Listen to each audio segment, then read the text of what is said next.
Hey, everybody, welcome back. We are diving into experiment number 2. If you're just joining us, go back and check out experiment 1 and the live video on law of attraction. That's going to tell you what we're doing here. So, this is experiment 2, guys. The name of this experiment is the Volkswagen Jetta Principle. The theory is you may impact the field and draw from it according to your beliefs and your expectations.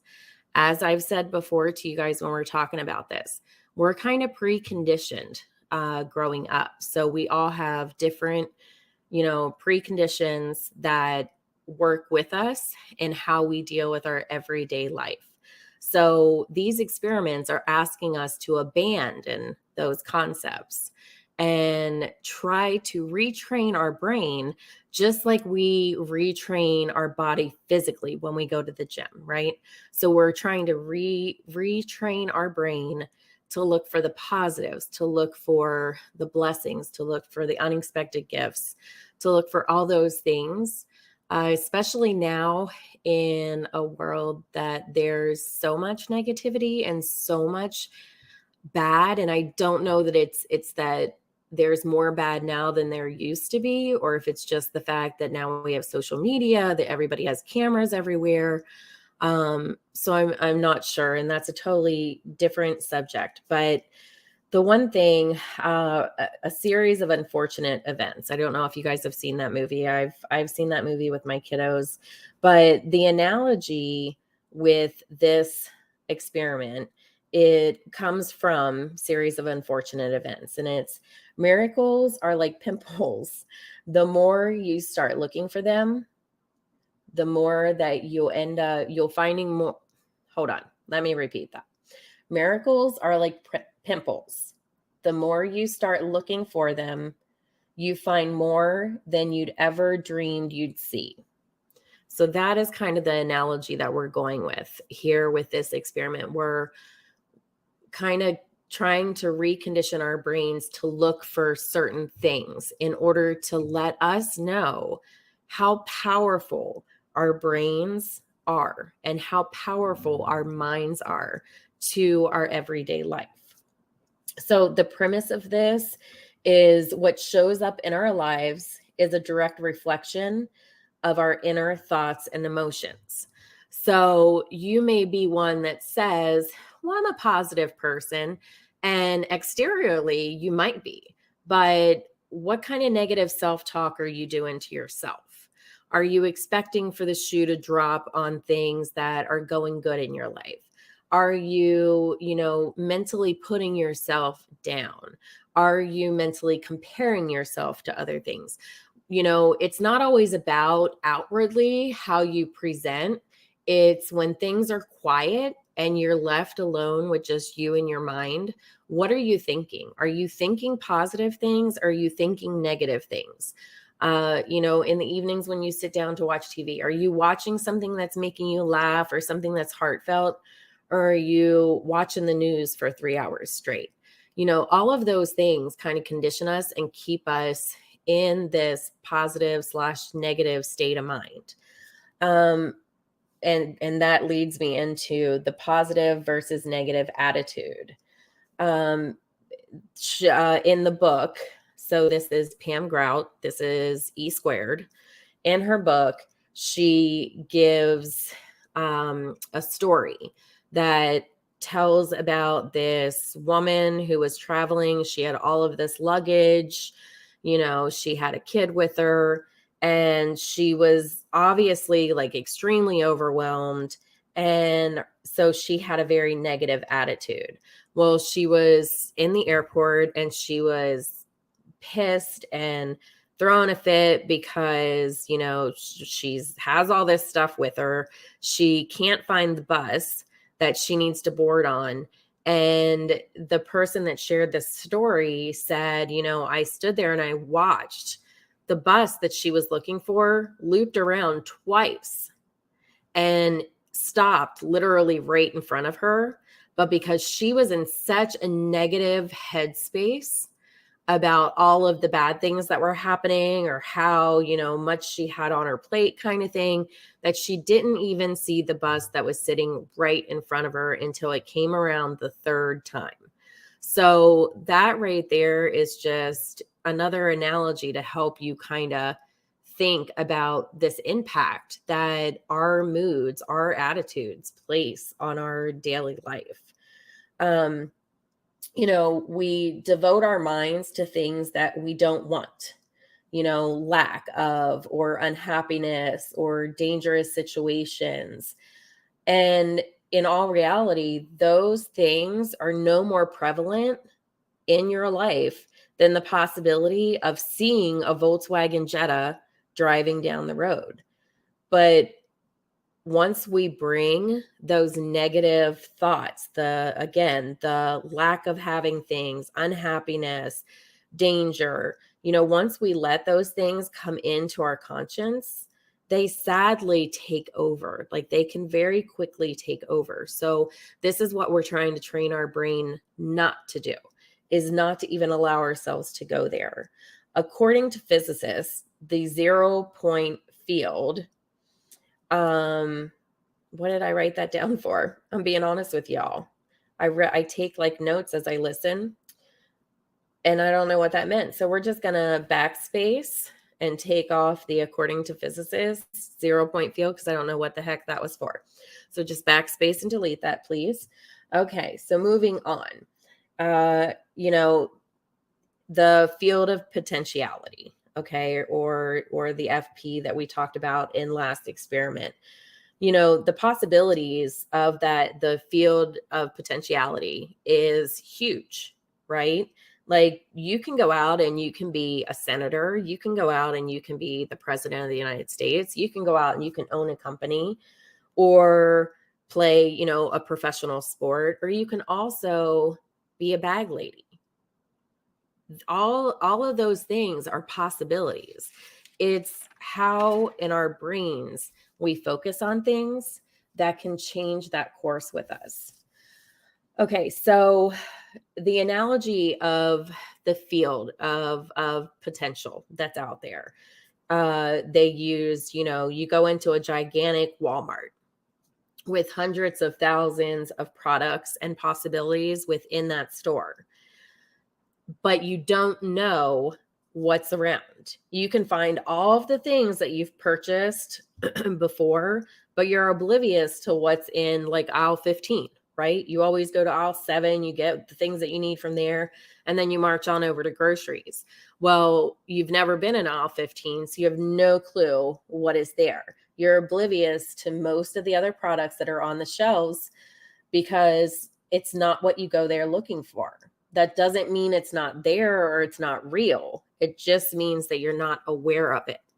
And so that, again, is that field of potentiality. All of the potentials out there, all the positive things out there that you can bring into your life, you can find them. They're there. But if you're not looking for them or you don't believe that they're there, then you could miss a lot of things. This one here was another quote that she put in there. The chains that bind us, our wildest misperceptions, our weird imaginings, and our darkest nightmares, ultimately, they all mean nothing. All mean nothing if we're not putting ourselves in a place where we can believe in something, where we can, summon goodness into our lives and appreciate and gratitude. All of those things are right there at the grasp of our hand, but sometimes we block our own blessings because of what we're telling ourselves when we're silently sitting with just ourselves and our mind. We spend a lot of our time refusing to budge, resisting change. We love our comfort zones, and many of us can find ourselves engulfed in negativity. I don't know why it's so much easier for us to get engulfed in negativity, because I'm going to raise my hand right now. Like, I totally can be guilty of this. And I don't know why I find people, it's easier for us almost sometimes to engulf ourselves in negativity than in the positive. And sometimes I think it's because the positive's not always the popular, right? Um, I know I can be really annoying sometimes because I try to be like that positive Polly, to my friends. And I know sometimes that can be really annoying, but I like to lift other people up and, call it what you want. If you want to call it a soapbox, go for it. But ultimately, like, I feel like my job here is to lift other people. I believe that we rise by lifting others up. So, and I'm not always perfect at it, but that's my core belief. We tend to bounce from one negative thought to another negative thought. You know, you're sitting there and you're like, "Oh my gosh, okay, gas was so expensive today. I had to put gas in my car and it was over $100. And geez, what is going on with this country? And oh, I was late to work this morning, so I didn't get this done and that done. And oh, this here is driving me crazy and this is bothering me." And it's so easy, right? I mean, does that sound familiar? You know, it's so foreign to us to sit and say, today was a beautiful day outside. I might have been late to work this morning, but I got to pass by this, and this. That was just gorgeous to look at. Or did you see the magnificent sunset? Did you see that hero that saved that little girl? Why is it so much more uncomfortable sometimes to talk about the positives? That's what kind of, with my psych degree, that kind of stuff fascinates me because it doesn't make sense to listen to it and hear it. But I feel like that's so many people's reality, right? It's uncomfortable to be positive Polly. It's easier to be negative Nelly. So I find that fascinating because, when born, we're not born with negativity and fear. That those things are instilled in us. Like, we get fearful of things because we're parented and we're told, don't touch that because it's hot. You'll burn yourself. And if you're not careful, you can find that, even as a parent, even as parents, we have to be really cautious of that because we too can frame our kids into that negative, everything is scary, everything is fearful, everything is this, all of the bad side of things.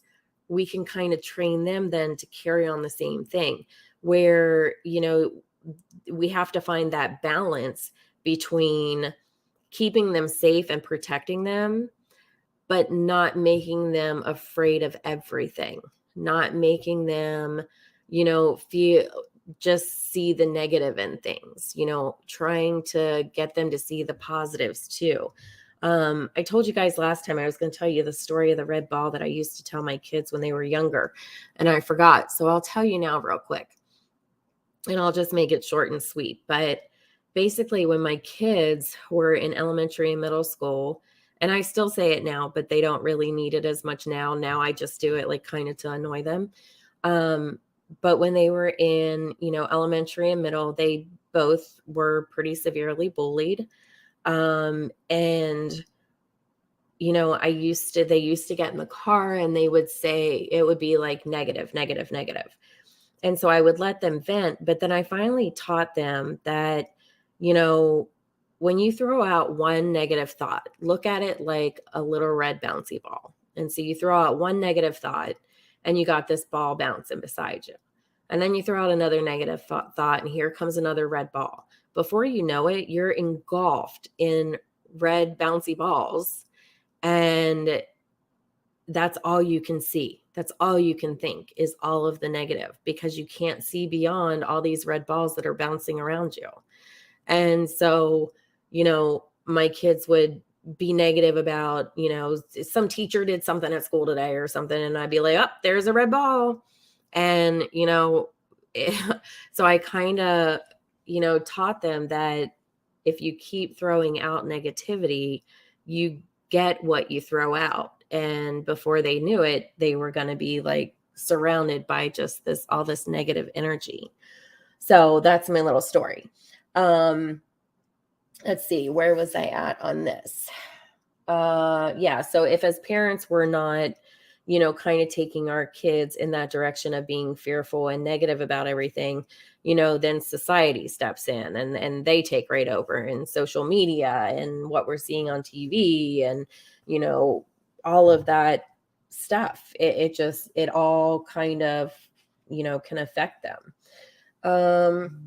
In reality, our universe is a moving energy field with infinite possibilities. But because our eyes have locked in on on problem mode, that is what we look to as our reality. So I think that's pretty. Let me read that again, because I think that's pretty intense. In reality, our universe is a moving energy field with infinite possibilities. But because our eyes have locked in on problem mode, that is what we look to as reality. So that kind of explains why it's so uncomfortable to be positive poly, right? We ourselves form these chains that bind us to our beliefs, right? So we ourselves chain us. We ourselves block these blessings every single day. So getting out of that mindset and training our mindsets to break free from those chains, those limiting beliefs, is going to bring so much more happiness and joy into your life. We as humans try to make sense of our limiting world, but depending on our belief system, we alter what doesn't fit without even knowing we do. So a lot of times when we see good things happening, or we, see something or feel something positive, we kind of shoo it away because it's uncomfortable. It's not what we're used to. Let's see. Okay, so this is the 48-hour experiment will prove that what you see in life is nothing other than what you look for. It will also prove it's possible to find anything that you actually take time to look around and find. Most importantly, it will prove that by changing what you look for, it will drastically change what you find in your own world. You can bring about anything with your thoughts. I truly believe that. What you think, you create. The next 48 hours, you will actively look for certain things. The first 24 hours, you'll make a conscious intention.